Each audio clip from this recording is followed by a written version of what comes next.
ദൈവനാമത്തിന് മഹത്വം ഉണ്ടായിരിക്കട്ടെ. ഈ വചന ശുശ്രൂഷ കേൾക്കുന്ന നിങ്ങളെ ഓരോരുത്തരും ഞാൻ വീണ്ടും വരുന്നവനായ യേശു ക്രിസ്തുവിൻ്റെ നാമത്തിലുള്ള സ്നേഹവന്ദനത്തെ അറിയിക്കുകയാണ്.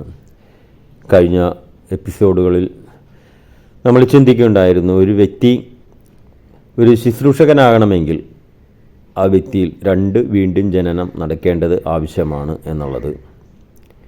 എന്ന് വെച്ചെന്നാൽ നമ്മൾ മത്തായിയുടെ സുവിശേഷം അതിൻ്റെ 28 അവസാന ഭാഗങ്ങളിൽ യേശു പറയുന്നുണ്ട്, ഞാൻ നിങ്ങളോട് കൽപ്പിച്ചതൊക്കെയും പ്രമാണിപ്പാൻ തക്കവണ്ണം ഉപദേശിച്ചും കൊണ്ടും സകല ജാതികളെയും ശിഷ്യരാക്കിക്കൊള്ളുവിൻ.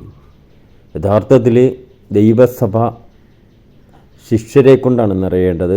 ദൈവസഭയിൽ വിശ്വാസികളല്ല, യേശുവിൽ വിശ്വസിച്ചവർ സ്നാനമേറ്റവർ ക്രിസ്തുവിൻ്റെ ഉപദേശം കേട്ട് അവരെ ശിഷ്യരായി മാറുകയാണ് വേണ്ടത്. അതുകൊണ്ടിട്ടാണ് അവിടെ അങ്ങനെ പറഞ്ഞിരിക്കുന്നത്. യേശു അപ്പോസ്തലന്മാരോട് പറഞ്ഞ വാക്കുകളാണ് അവിടെ നമ്മൾ വായിക്കുന്നത്.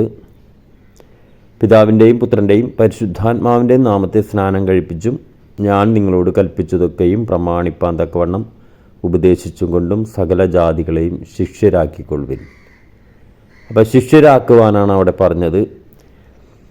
അപ്പോൾ ശിഷ്യൻ എന്ന് വെച്ചെന്നാൽ ശുശ്രൂഷകനാണ്, അതായത് ദൈവരാജ്യത്തിനു വേണ്ടി പ്രയോജനപ്പെടുന്നവനാണ് ശിഷ്യൻ. അപ്പോൾ സകലരെയും ശിഷ്യരാക്കണമെന്നാണ് പറഞ്ഞിരിക്കുന്നത്. അതിനു മുമ്പ് യേശു പറയുന്നുണ്ട്, ഞാൻ നിങ്ങളോട് കൽപ്പിച്ചതൊക്കെയും പ്രമാണിപ്പാൻ തക്കവണ്ണം ഉപദേശിച്ചും കൊണ്ടും സകല ജാതികളെ ശിഷ്യരാക്കുവാൻ. അപ്പോൾ യേശു ഈ ശിഷ്യന്മാരോട് കൽപ്പിച്ചത് എന്തോ ഉണ്ട്, അതായിരിക്കണം ഉപദേശിക്കേണ്ടത്. അതാണ് അങ്ങനെ യേശു പറഞ്ഞു, ഞാൻ നിങ്ങളോട് കൽപ്പിച്ചതൊക്കെയും പ്രമാണിപ്പാൻ തക്കവണ്ണം ഉപദേശിച്ചും കൊണ്ടും സകല ജാതികളെയും ശിഷ്യരാക്കിക്കൊള്ളുവിൻ. അപ്പോൾ യേശു ശിഷ്യന്മാരോട് കൽപ്പിച്ചത് പ്രമാണിപ്പാൻ തക്കവണ്ണം ഉപദേശിച്ചും കൊണ്ടും സകല ജാതികളെയും ശിഷ്യരാക്കുവാനാണ് പറഞ്ഞിരിക്കുന്നത്. ഇതാരോടാണ് പറയുന്നത്? യേശു തിരഞ്ഞെടുത്ത തൻ്റെ ശിഷ്യരായിട്ട് കൂടെ നടത്തിയ 3.5 കൊല്ലം യേശുവിൻ്റെ ശുശ്രൂഷ കാലയളവിൽ യേശുവിനോട് കൂടെ നടത്തിയ ശിഷ്യന്മാരോടാണ് യേശു കർത്താവ് ഇത് പറയുന്നത്. ഇത് പറയുന്ന സാഹചര്യം എപ്പോഴാണ്? യേശു ക്രൂശിൽ മരിച്ചടക്കപ്പെട്ടു ഉയർത്തെഴുന്നേറ്റത്തിന് ശേഷം സ്വർഗാരോഹണം ചെയ്യുന്നതിന് മുമ്പ് ഈ അപ്പോസ്തലന്മാരായ ശിഷ്യന്മാരോട് യേശു ഒരു കൽപ്പനയായിട്ട് കൊടുക്കുന്ന ഒരു ഭാഗമാണ് നമ്മൾ ഈ വായിച്ചത്, മത്തായി 28 അവസാന ഭാഗങ്ങൾ. അപ്പോൾ ഇതിൽ നിന്ന് നമുക്ക് വ്യക്തമായിട്ട് ഒരു കാര്യം മനസ്സിലാകും, ആദിമസഭയിൽ ഈ അപ്പോസ്തലന്മാർ എന്താണ് ഉപദേശിച്ചതെന്ന്. കാരണം പിതാവിൻ്റെയും പുത്രൻ്റെയും പരിശുദ്ധാത്മാവിൻ്റെ നാമത്തെ സ്നാനം കഴിപ്പിച്ചും ഞാൻ നിങ്ങളോട് കൽപ്പിച്ചതൊക്കെയും പ്രമാണിപ്പാൻ തക്കവണ്ണം ഉപദേശിച്ചും കൊണ്ടും സകല ജാതികളെയും ശിഷ്യരാക്കുവാനാണ് യേശു ഈ അപ്പോസ്തലന്മാരായ ശിഷ്യന്മാരോട് പറഞ്ഞത്. അപ്പോൾ ഇതിൽ നിന്നും നമുക്ക് മനസ്സിലാക്കാൻ കഴിയും, ആദിമസഭ അപ്പോസ്തല പ്രവൃത്തി 2-ാം അധ്യായത്തിൽ പത്രോസിൻ്റെ പ്രസംഗം കേട്ട 3000 പേര് മാനസാന്തരപ്പെട്ടു, രക്ഷിക്കപ്പെട്ടു, സ്നാനമേറ്റു വരുന്നുണ്ട്. ആ ആദിമസഭയിൽ അപ്പോസ്തലന്മാർ എന്തായിരിക്കും ഉപദേശിച്ചിരിക്കുന്നതെന്ന് നമുക്ക് ഈ വാക്യത്തിൽ നിന്നും മനസ്സിലാക്കാൻ കഴിയും. അങ്ങനെയാണെങ്കിൽ ആദിമസഭയിൽ ഈ അപ്പോസ്തലന്മാർ ഉപദേശിച്ചിരുന്നത് ക്രിസ്തുവിൻ്റെ ഉപദേശമാണ്. കാരണം നമുക്കവിടെ വ്യക്തമായിട്ട് നമുക്ക് മനസ്സിലാക്കാൻ കഴിയും, യേശു പറയുന്നത് എന്തെന്ന, പിതാവിൻ്റെയും പുത്രൻ്റെയും പരിശുദ്ധാത്മാവിൻ്റെ നാമത്തെ സ്നാനം കഴിപ്പിച്ചതിന് ശേഷം ഞാൻ നിങ്ങളോട് കൽപ്പിച്ചതൊക്കെയും പ്രമാണിപ്പാൻ തക്കവണ്ണം ഉപദേശിച്ചും കൊണ്ടും സകല ജാതികളെയും ശിഷ്യരാക്കണം. ഹല്ലേലൂയ, സ്തോത്രം സ്തോത്രം സ്തോത്രം സ്തോത്രം. അപ്പോൾ ആദിമസഭയുടെ അടിസ്ഥാന ഉപദേശം ക്രിസ്തുവിൻ്റെ ഉപദേശമായിരുന്നു. അപ്പോൾ യഥാർത്ഥത്തിൽ ദൈവസഭ ക്രിസ്തുവിൻ്റെ സഭയാണെങ്കിൽ ആ സഭയുടെ അടിസ്ഥാന ഉപദേശം ക്രിസ്തുവിൻ്റെ ഉപദേശമായിരിക്കണം.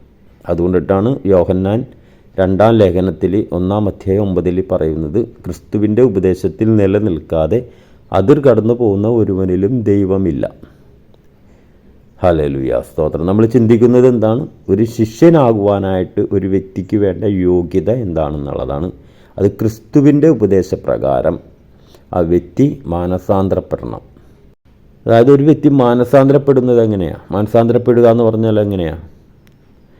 അതായത് ദൈവവചനം കേട്ടിട്ട് ആ വചനത്തിന് വിരോധമായി, വചനത്തിൻ്റെ വചനാടിസ്ഥാനമല്ലാതെ നമ്മുടെ ജീവിതത്തിലുള്ള നമ്മുടെ ജീവിത ശൈലികളെ, പ്രവൃത്തികളെ നമ്മൾ തിരിച്ചറിഞ്ഞിട്ട്, അയ്യോ ഞാൻ ഈ രീതിയിലാണ് ഞാൻ ചിന്തിക്കുന്നത്, ഈ രീതിയിലാണ് ഞാൻ പ്രവർത്തിക്കുന്നത് എന്നുള്ളത് നമുക്ക് മനസ്സിലാക്കിയിട്ട് അത് ദൈവവചനപ്രകാരം അത് തെറ്റാണെന്ന് നമുക്ക് ബോധ്യം വരുമ്പോൾ അത് തിരുത്തപ്പെടണമെന്നുള്ള ആഗ്രഹം നമുക്കൊന്നാമതായിട്ടുണ്ടാകും. അതുപോലെ തന്നെ നമ്മൾ യേശുക്രിസ്തുവിൻ്റെ മുമ്പാകെ അത് ഏറ്റുപറഞ്ഞ് നമ്മൾ ക്ഷമ ചോദിക്കുന്നു. ഞാൻ ഇന്ന രീതിയിൽ ചിന്തിക്കുന്ന ഒരു വ്യക്തിയാണ്, ഇന്ന രീതിയിൽ ജീവിക്കുന്നൊരു വ്യക്തിയാണ്, ഇന്ന രീതിയിൽ പ്രവർത്തിക്കുന്നൊരു വ്യക്തിയാണ്. എന്നാൽ ഈ വചനപ്രകാരം ഞാൻ തെറ്റാണപ്പോൾ ചെയ്യുന്നതെന്ന് എനിക്ക് മനസ്സിലാവുന്നു. അതുകൊണ്ട് എന്നോട് ക്ഷമിക്കണം. എനിക്ക് ഈ പാപത്തിൻ്റെ ഈ സ്വാധീനത്തിൽ നിന്ന്, ഈ അവസ്ഥയിൽ നിന്ന്, ഈ ദുഷ്സ്വഭാവത്തിൽ നിന്നും എനിക്ക് വിടുതൽ നൽകണം. എൻ്റെ പാപങ്ങളെ ക്ഷമിക്കണമേ എന്ന് ക്രിസ്തുവിൻ്റെ മുൻപാകെ ഏറ്റുപറഞ്ഞ് ക്ഷമ ചോദിക്കുന്ന ഒരു വ്യക്തിയാണ് മാനസാന്തരപ്പെടുന്ന വ്യക്തി. അപ്പോൾ നമുക്ക് ഈ മാനസാന്തരം നമ്മളിൽ ഉണ്ടാകണമെങ്കിൽ എന്ത് വേണം? നമുക്ക് ദൈവവചനം, അതായത് ദൈവം നമ്മളെക്കുറിച്ച് ആഗ്രഹിക്കുന്ന ദൈവത്തിൻ്റെ ഹിതപ്രകാരം നമ്മളെങ്ങനെ ജീവിക്കണമെന്നുള്ളതിനെക്കുറിച്ച് ദൈവം ക്രിസ്തു മുഖാന്തരം നമ്മളോട് സംസാരിച്ചത് എന്തെന്ന് നമുക്ക് തിരിച്ചറിവ് വേണം. അതാണ് ക്രിസ്തുവിൻ്റെ ഉപദേശമായിരുന്നു ആദിമസഭയുടെ അടിസ്ഥാന ഉപദേശം എന്ന് പറയാൻ കാര്യമെന്താ? അതാണ് യേശു ശിഷ്യന്മാരോട് പറഞ്ഞത്, ഞാൻ നിങ്ങളോട് കൽപ്പിച്ചതൊക്കെയും പ്രമാണിപ്പാൻ തക്കവണ്ണം ഉപദേശിക്കണമെന്ന്. ഹല്ലേലൂയ, സ്തോത്രം സ്തോത്രം സ്തോത്രം സ്തോത്രം. നമ്മൾ യേശുവിനെ ഹൃദയത്തിൽ കർത്താവും രക്ഷിതാവുമായി സ്വീകരിച്ചപ്പോൾ നമ്മുടെ ആത്മാവ് രക്ഷിക്കപ്പെട്ടു, പാപത്തിൽ നിന്ന് രക്ഷിക്കപ്പെട്ടു.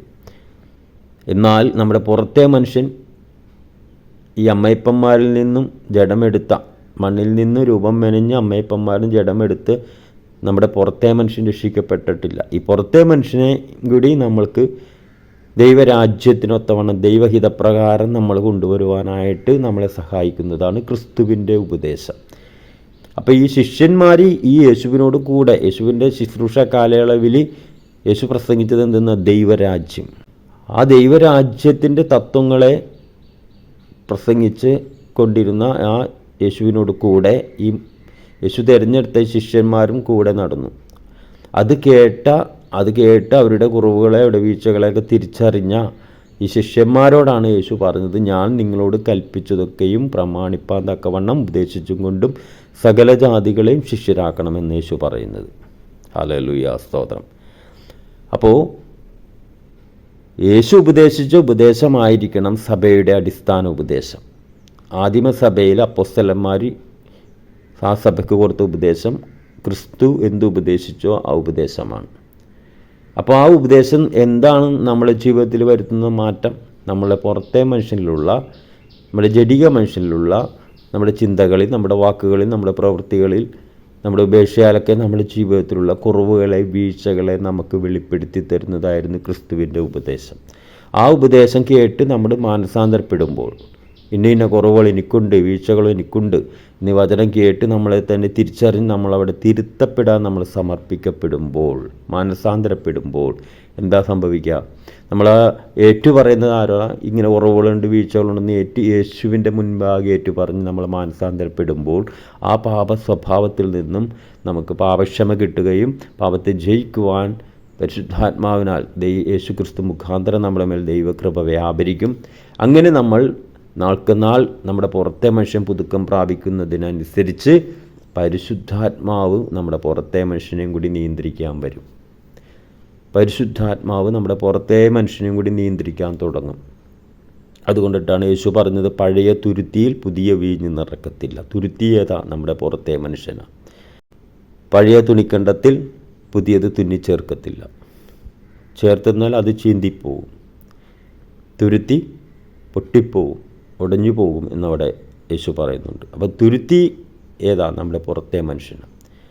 അപ്പോൾ പുറത്തെ മനുഷ്യനും കൂടി അഭിഷേകം പ്രാപിക്കണം, പുറത്തെ മനുഷ്യനും കൂടി പരിശുദ്ധാത്മാവിൻ്റെ നിയന്ത്രണത്തിൽ വരണം. ആ നിയന്ത്രണത്തിൽ വരുന്നൊരു വ്യക്തിയാണ് യഥാർത്ഥ ശിഷ്യനായിത്തീരുന്നത്, യഥാർത്ഥ ശുശ്രൂഷകനായിത്തീരുന്നത്. അങ്ങനെയാണെങ്കിൽ നമുക്ക് ഈ ശിഷ്യന്മാരുടെ ജീവിതത്തിൽ ഈ രണ്ടാമത്തെ വീണ്ടും ജനനം നടന്നത് എങ്ങനെയാണെന്ന് നമുക്ക് അടുത്ത ഭാഗത്തിൽ നമുക്ക് നോക്കാം. അതുപോലെ ശുശ്രൂഷ തുടങ്ങുന്നതിന് മുമ്പ് യേശുവിൻ്റെ ജീവിതത്തിൽ പരിശുദ്ധാത്മാവ് എങ്ങനെ ഇടപെട്ടു എന്ന് നമുക്ക് നോക്കാം. യേശുവിനെ പരിശുദ്ധാത്മാവ് എങ്ങനെ നയിച്ചു എന്ന് നോക്കാം. പരിശുദ്ധാത്മാവിനാൽ യേശു ശുശ്രൂഷ ചെയ്യുന്നതിനെക്കുറിച്ച് നമുക്ക് മനസ്സിലാക്കാം തിരുവചനത്തിലൂടെ. അതുപോലെ ശിഷ്യന്മാരും പരിശുദ്ധാത്മാവിനാൽ നയിക്കപ്പെടുന്നതും ശുശ്രൂഷ ചെയ്യുന്നതും അവരുടെ പ്രസംഗങ്ങളിലൂടെ ദൈവപ്രവൃത്തികൾ നടക്കുന്നതെല്ലാം നമുക്ക് നോക്കാം. അതിനായിട്ട് ദൈവം നമ്മളെ എല്ലാവരെയും സമൃദ്ധിയായിട്ട് അനുഗ്രഹിക്കട്ടെ. ഇന്നത്തെ വചന ശുശ്രൂഷ നമ്മുടെ പുറത്തെ മനുഷ്യനെക്കുറിച്ച് നമുക്കൊന്ന് മനസ്സിലാക്കുവാൻ, പുറത്തെ മനുഷ്യനും കൂടി വീണ്ടും ജനനം പ്രാപിക്കേണ്ടതിൻ്റെ ആവശ്യകത എന്തെന്ന് മനസ്സിലാക്കുവാൻ തക്കവണ്ണം നമുക്കൊന്ന് ഒരുങ്ങാം. വരുന്ന ഭാഗങ്ങളിലെല്ലാം നമ്മുടെ പുറത്തെ മനുഷ്യനെ എങ്ങനെ നമ്മൾ ഒരുക്കണം, ദൈവത്തിന് പുറത്തെ മനുഷ്യനെയും കൂടി എങ്ങനെ നിയന്ത്രിക്കുവാൻ, അതായത് പരിശുദ്ധാത്മാവ് നമ്മുടെ മേൽ വന്ന് നമ്മളെ പൂർണ്ണമായിട്ടും ദൈവത്തിന് നിയന്ത്രിക്കത്തക്ക രീതിയിൽ നമ്മുടെ ജീവിതത്തിൽ എങ്ങനെയാണ് അത് സാധ്യമാകുന്നത് എന്നുള്ളതിനെക്കുറിച്ച് നമുക്ക് അടുത്ത ഭാഗങ്ങളിൽ ചിന്തിക്കാം. ഇന്ന് ദൈവം നിങ്ങളെല്ലാവരെയും സമൃദ്ധിയായിട്ട് അനുഗ്രഹിക്കട്ടെ. കേട്ട വചനം നമ്മുടെ ജീവിതത്തിൽ വലിയ വിടുതലായി തീരട്ടെ. Okay, thank you. God bless you.